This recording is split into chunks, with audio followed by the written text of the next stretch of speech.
I can't even begin to tell you guys how much fun I had on Season 5 playing MFL.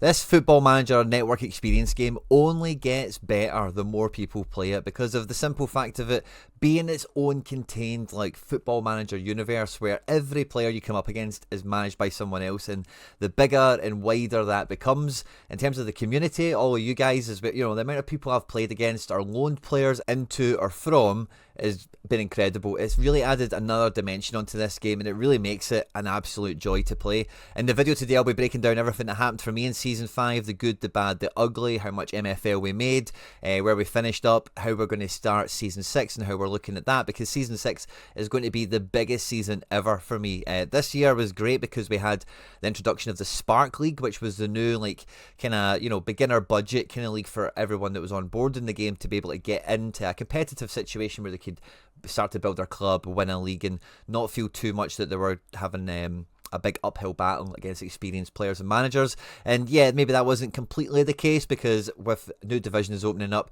of course everyone jumped in and built some teams for that, so it was a really competitive outing last year. But coming into this year with the promotion, relegation, everything all kind of panning out now, and all of you guys that started in Season 5 having, learned a bit of the ropes for yourself, cut your teeth, made some mistakes, or even just know where you need to improve going into next season, standard of player, attributes you like. There's a bunch of stuff going on in this game that I know you guys are really getting your teeth stuck into, as it were. But Season 6 will also be the season where I'm going out there with 3 different clubs. I've got my club obviously flying high, or high-ish, we would like to be a bit higher. We'll get into that in the video. But I've also brought in a foundation team, a community team, where you guys who are channel members are loaning players in for this year to get the Stone MFL payout that the Barcelona foundation team is going to go after.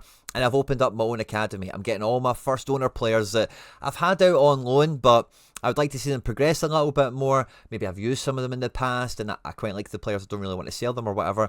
And we're starting in the Spark division with the academy team as well. So Season 6 is going to be absolutely off the hook on the channel when it comes to MFL content. So many different layers of the game will now be tapped into, and hopefully making some really good videos and streams around it. Hopefully you guys enjoy. But at any point in this video, as we review Season 5 on MFL, if you do laugh, you learn, you like something or whatever, please do like and subscribe to the channel for more content like this. If you haven't started playing MFL yet and you're looking to get started, there's a link in the description in this video that will get you the best beginner bonuses available. For the beginning of Season 6, the sign up bonuses are starter packs, just more free players for you when you buy your club and you open up your account. By clicking on that link, you support me and all the content here at the channel. So if you do get stuck, or if you've got any questions, just dive into the comment section, I'll come and help you. And in the description of the video, as well as the link to get yourself started once you sign up directly and all the rest of it, is all the beginner tutorial playlists that we've got here on the channel, so you can learn the basics, learn the ropes, as well as get some hints and tips and tricks and all that good stuff as well. But yeah, let's just get stuck straight into this one, because that was a bit of an intro. And Season 5, like I say, I can't tell you how much fun I've had with this.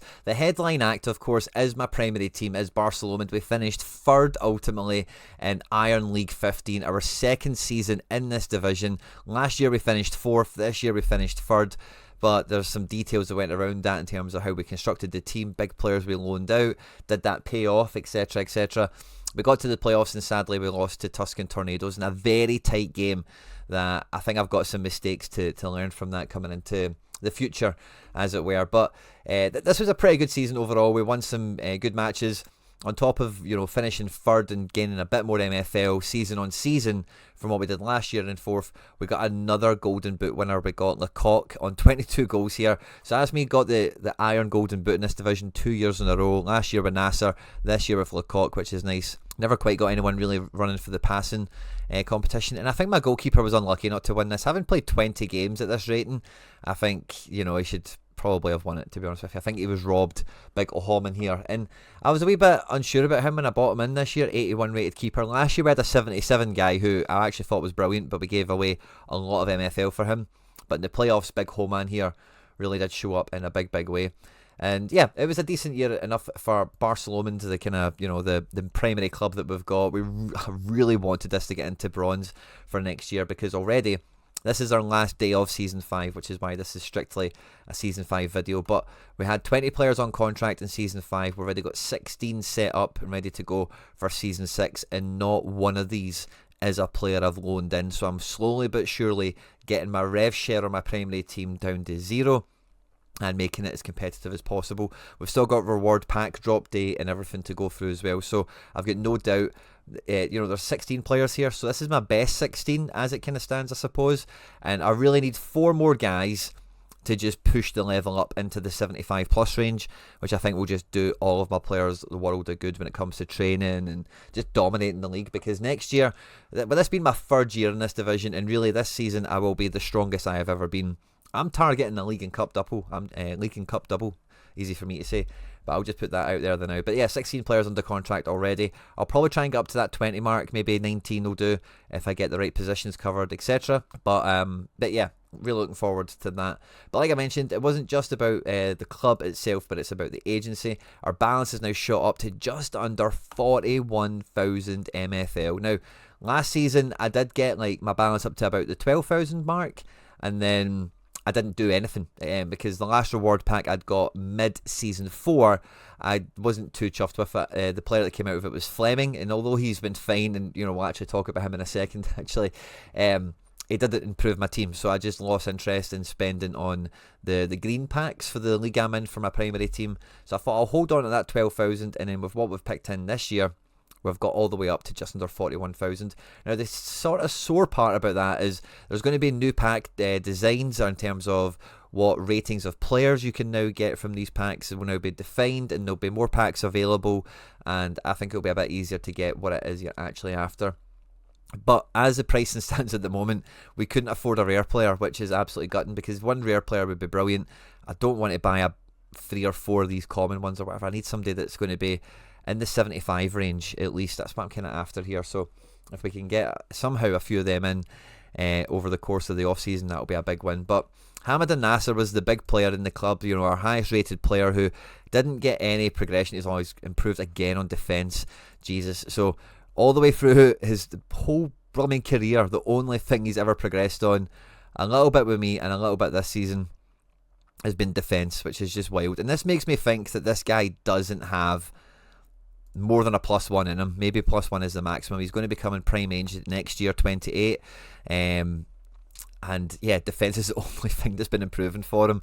Nothing else. So, and he had a really good season up in silver, I might add. His team finished second. They scored 38 goals, and Hamad Nasser scored 21 in all competitions. In the league itself, he scored 16. In the playoffs, he scored 3 in 2 games. I don't know if they've still got another game to go or whatever, but 2 golden boots to his name. Maybe could have got a 3rd if he played a few more matches at this level. But despite playing at silver very well, what's his average rating here? 7.3. So should be getting all the XP going that you would ever want for a guy in this situation. And he's still not progressed that much. So this was a bit of an experiment on progression, because I did feel that although he was way too good for the leagues and the club and everything like that at the time I've owned him, I still felt there should have been something for how good he was performing, because when he was ripping in matches, and from what I've seen from other players who, if we looked at Casas, when we would talk about him later in our time, but he's got to the same level as Nasser playing in these exact same situations. So I think there's a wee bit of proof in the pudding there. Maybe Nasser hasn't got much progression in him, but we've got a juicy contract on him, 7.1% at silver, and for that team in their cup, they got to the round of 16, 13, just basically 1,400 MFL for that alone. And then in his league position, 5,600. So a very profitable, the thick end of 7,000 MFL, which is lovely. And that's a really good situation. Loaning him in at silver and getting second is obviously very, very good. Could the team have done better in the cup? Yeah, perhaps. Good training XP is on the book for him, whether it's meant anything yet or not. He's clocked it at least. And maybe should, because again, the switch from 84 to 85 should be really hard. I get that. But I've even seen Nep's guy, Cornelius, fly away and progress through, and whatever, blah, blah, blah, different career histories and stuff like that as well, granted. But I've got less hesitation to use Hamad Nasser. You can see all the players that I've loaned out to Spark here, and the kind of average position around a lot of these is upper. It's like 4th. I've got a lot of guys that I loaned out finished in 3rd, 2nd. I don't know if I got many actual league winners in Spark, but a lot of guys finished top 4. Yeah, we did get one, Parma MFC, my goalkeeper, who progressed very well this year on a 10% contract as well, which was lovely to see for him. And when I was looking at all this, it makes me feel a lot better, especially these Spark ones, that I'm just going to have a lot of these players all wrapped up into a team. and I'll just make 100% of a squad here. I don't quite have 100% across the Spark players that I've loaned out here, but it's not far away, don't get me wrong. But having all them in one team, and then hopefully the team can be pushed into second place, is going to be really good. The amount of MFL I got from Ice was a lot better than what I've ever done before. And a lot of these players, actually, I'd probably say, 50% of them, I'm going to be actually playing in Spark next year. So that's maybe going to be a little bit of a loss on my MFL gain for Season 6 from what I've got for Season 5. But again, it's a bit of a longer play, because then once I've got that team into Ice, I'll then get 100% on Ice MFL for, what would I be missing out on for this year? I'll be missing out on the thick end of 53% of Ice MFL. And the average position in Ice, actually, we've got a lot of seconds and firsts. It must be said, by the way, for these players. So very high performing, and well done to especially Toby, who's been running Fort Leo. Well done to you, mate. GG's on winning the league again, of course. But players like Massa and Grachowski, I actually plan on selling them for money. So it's kind of that maybe kind of takes care of the situation for me ultimately. We got a nice payout for the actual club, 13,500 MFL. We only gave away 15% or so on 3 players. We brought the foundation club in, and we've rebranded it. I'll show you that in a wee bit. But that already had contracts and everything stipulated on it. We got just over 2,000 for that, which is a nice little bonus. Nasser obviously performed the best in terms of individual payout that we got, and a lot of these guys did, none too bad, it must be said.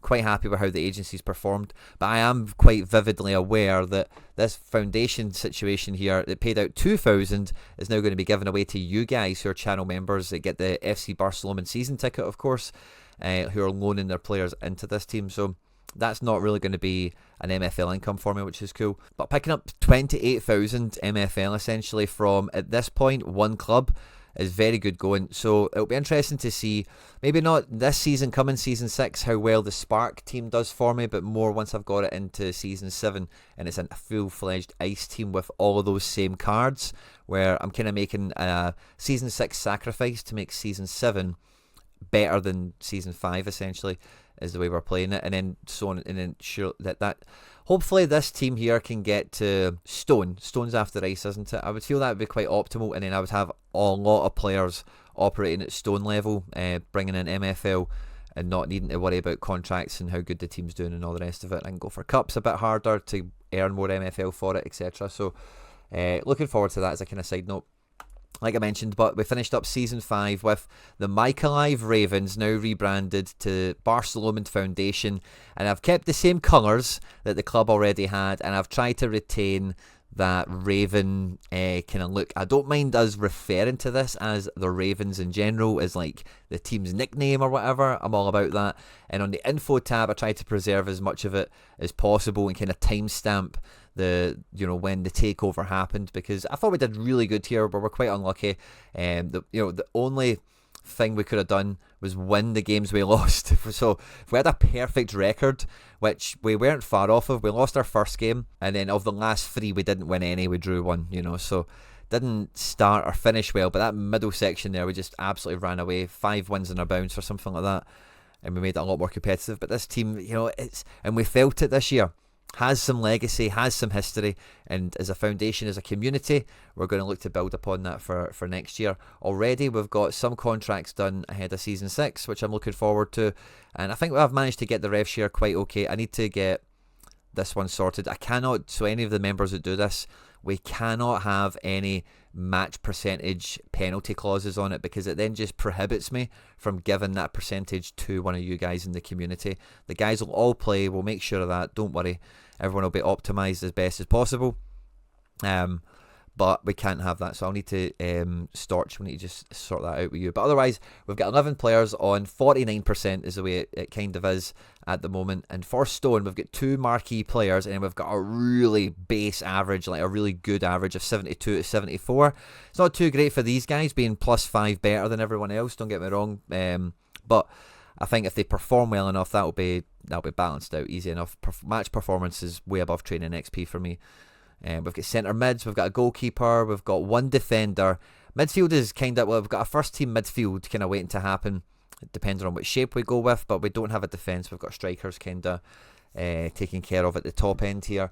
And yeah, I'm really looking forward to seeing how this one goes. But progression this season has been a hot topic in the community and something that I've been looking forward to evaluating upon the end of the season, right? So if we look at the FC Barcelona squad for the Season 5 campaign here, we've now got everything done and dusted. So the number one thing we want to look at to start with for me is performance. And the first thing I've done, I've kind of did a little bit of this already, and I've stopped myself to do it with you guys here on the video. But if I organise them all by average match rating, I'm going to see the guys that performed the best for me. And with the other statistics we've got alongside here, we can connect some dots right away. So Fleming, of course, comes out as the best player in the club. Only played 6 games, only played in the cup. So that's a bit of a red herring, as it were. But the goalkeeper played very well, 7.3. The back, well, we actually had a lot of good defensive performances, didn't we? Like, all my best players performance-wise here, except for Lecoq, is the defence. Steffens comes in here with 4 games as well, but if we ignore him, everyone that played, let's even say 10 plus matches here, except for Lecoq, is the defence. So the defence performed very, very well this year. And then in terms of 7 is like the base mark, the benchmark for all the training bonuses and stuff like that. If you want to see more on that, in the description of this video will be the progression video that'll explain everything. So the guys that rank below 7 on their match performance over the season average is something that I've said before when it comes to progression, that I think the way the machine is built, it's thinking and projecting what this is going to end up being when it's all said and done, and tries to sprinkle in the progression in line with where they'll end up with how well they're doing at the time, if that makes sense. So everyone that performs below the 7 mark, I'm always interested in their progression and how well they done. And the further they are below 7, the worse we expect them to be in terms of progression and whatever. But we do see that as the further down we go, the guys have played less matches as well. There is some guys that have played a lot of games, which actually surprised me at how low they've actually performed as a whole over the season. But things like bookings, I suppose, will maybe play into that a little bit, as well as maybe a lack of decisives, as it were, you know, for 1 or 2 of them that are on the ball a lot. So once we've organised them by match rating, I want to just flick the tab over to progression for current season. And then what I'm going to get now is, like, this is the order of how well they performed in the match, and I can see what impact that's had on their progression. Now, I've not had tons of progression this year, generally, but considering a lot of the guys I bought in this year were, like, circa around prime age, give or take, and a bit higher rating, you just expect to see less of an uplift. But it does happen to other clubs. I see it on the timeline all the time, and I'm always very jealous. But it's no real surprise that in order of top performers is where all the progression does lie for the most part, in terms of, like, a goalkeeper to go up +1, I think is a big statement, because it's like all their statistics roll at the same time, essentially. So I think that's a really big one, and he was one of the best performers this year. The left back kid came in and did pretty well at 27. Casas started the year at 83, quickly went to 84, and yeah, he performed very well this year, and he picked up a red card at the end, which maybe takes a wee bit off his season average. Ivanov, who was the backup that came in from time to time. Lecoq didn't get a full +1 overall, at 24 years old, still away from prime, I think, but he gained a bit on pace, which is what we want to see. If he can get up to the 70 pace mark, that would be a nice milestone for him to get to. And then, as you can see, for the further down we go, the less progression that there is, generally speaking. But again, yeah, some of the guys like Herbst and Hanka, who did have like 6.5 ratings, they still did get progression because they'd have played well, and maybe that overall season rating maybe is like handicapped by bookings and stuff like that. But yeah, it's pretty much in line, isn't it? Our biggest performer of the year was Collar, which was a little kid that was on loan. He got +3 on shooting to get all the way up to 70, +6 on physical to get all the way to 70 as well. The defence increase is nice to see, but I didn't really notice it at the time. But again, if he can get to 70 defence, this is going to be a very formidable right winger very quickly, and it's probably only the start. This was his very first season, and he came to Barcelona and he done absolutely brilliant. Started off at 78, finished off at 80.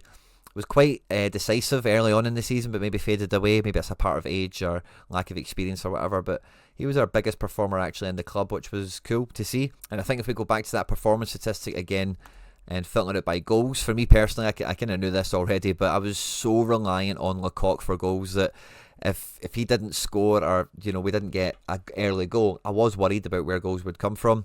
And I think you can see where I got that feeling from looking at this. Again, just to flip this on against progression, we see in terms of finishing, maybe Yeah, Collar got a +3 for scoring some of the goals or whatever, I guess, but no real mad correlation there. Assists, wow, 777 for Vandy, Hosney and Collar all joint. Hosney's been up there for me all the time. He's been on less set pieces this year, and without Nasser, it's maybe Nasser and Hosney had a special link, the double Egyptians there, as it were. And if we go to progression for passing +2, shooting, defence, like he just did so well, Collar, this year. Vandy did pretty nicely as well. I wasn't expecting that at 29 years of age to go +1, get the sort of stat increases that he did get. Primary stats as well, by the way. None of this Hamadan Nasser getting better at defending nonsense. He's actually getting better at the actual stats that we want. So that was lovely to see. And then let's do minutes. The goalkeeper and the defence probably clock up about the most. And then let's flip that over to progression again. Yeah, so I think playtime is the #1 correlation, to be honest with you. Some lower rated guys, you maybe need less exposure at a higher level, is maybe what we're seeing here a little bit as well. But match performance, match and interaction for me is the primary driver on progression. I think that's quite clear to see at this point. And then if we have a wee look at the agency overall, hit on progression for current season. So my top 2 best developers were again in Dev Center, and these guys could come out quite nicely, by the way. They're starting from a very low point, so I'm not too high on like where they'll go to, but hey ho, let's see. Klein, who we bought last season but was contracted to Gladiators here, who'll be a new signing for season 6, was actually up there. The goalkeeper, which got the golden glove that I mentioned to you before, was a big improver there, as well as a few guys in Spark, Dev Center, the Barcelona crew. You're good at ABBA at Fort Leo winning the league, +5 for shooting. That's a lovely increase to see, as well as other primary stats going up for him. Some other guys have done well in Ice and Spark around here also, which is good to see. Martinek improving a nice wee bit. Dev Center, some guys in Spark doing really well. German Lopez, his first season, had lots of improvement in it, which is cool. Dev Center again. No increase for Livingston. His team finished second. We bought a rare pack with Disney dollars. He came out of it. Our first Scottish first owner card, which is lovely, or one we've packed anyway, especially one that's good. We're looking forward to using him next year, but he performed very well and got no progression, so that's weird. And then, by the way, Massa and Grachowski, I loaned these guys out halfway through season 5. I bought them in to be like strong backup rotation players and to use them in the cup, and I don't know why, but they just never really sat well with me. They never really seemed to work out well. And after 7 games, 2 goals, 1 assist, 6 games in the cup, 1 game in the league, I don't know, I just never really felt it from Florian Massa at this level. I then loaned him out to Ice, and he played 6 games and scored 10 goals. Went to the playoffs, played 1 game, got a hat-trick and an assist, was an absolute fire-breathing dragon at that level. Got some nice progression on. Passing is nice, but it's so low it barely matters. In defence, and Grachowski went to the same team and elevated this team out of mid-table obscurity. He played 7 games, got 8 goals and 4 assists, and then went to the playoffs and got 2 goals and 2 assists.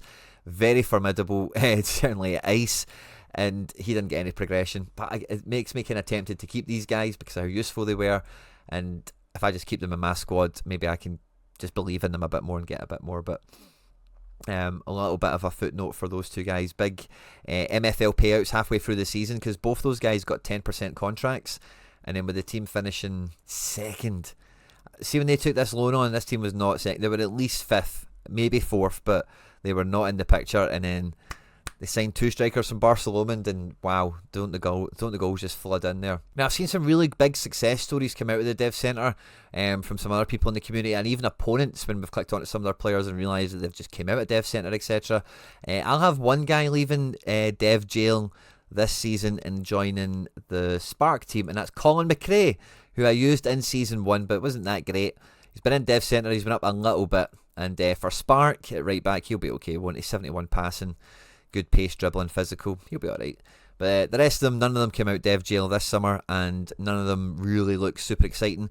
This guy Kuhlman does keep progressing. He went in as a 45 and is now up at 54. So if this guy keeps on running the way he is, it could be very exciting. So let's see how he does.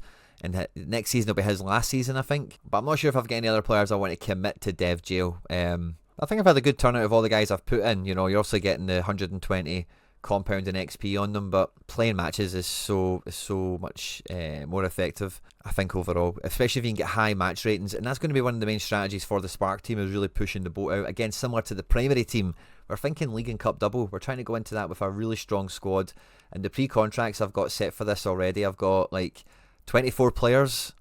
Yeah, so I need one more, maybe a striker, and the ratings, if we do by average ratings, maybe helps. But we're going to miss some good guys. We're going to have a really strong core, and some of you are maybe going, what's the point? But I've already explained the point. I want to get this team into stone over the next 3 seasons, and over 3 seasons it will pay out better than just having the guys loaned where I've been loaning them, because I had a lot of best case scenarios, so it is kind of like peak payout I've had this season. And yeah, you could repeat a lot of it. Some of these guys could just go back on loan to ICE, to top clubs, and make that kind of impact. But I'd rather they did that for me, and I'd rather I made all the money from it, all the MFL. So really strong looking team. And again, this will be the last time I get to use some of these guys, because when I do get promoted, I'll probably need to sell the bottom end of this, or maybe loan them out. Let's see. But it's kind of my last chance to use a lot of these guys that I liked, that I started the game with, that were my first centre backs, and whatever else. So yeah, looking forward to it. And we finished Season 5 with only adding 2 more trophies into the cabinet. We've got that Golden Glove for Alex Benitez down in Spark, and we've got another Iron Golden Boot for Lecoq. So the agency is up to 4 trophies. We want to really ramp that up next year. We're looking for leagues, we're looking for cups, we're looking to go all out with 3 different clubs at 3 different levels of the game. It should be really exciting. I'm buzzing for it, guys. Let me know what your plans and thoughts and feelings are for Season 6. What lessons are you picking up from Season 5 that might be in your first season, second, whatever, it doesn't matter. Let me know how Season 5 went for you and what you're going to do in Season 6, or what your objectives could be for your club. On screen and now some other stuff that I've made the YouTube thinks you might enjoy. Don't forget to hit like and subscribe for more content like this. Stay out of trouble, and I'll catch you on the next one. Take care. Bye-bye.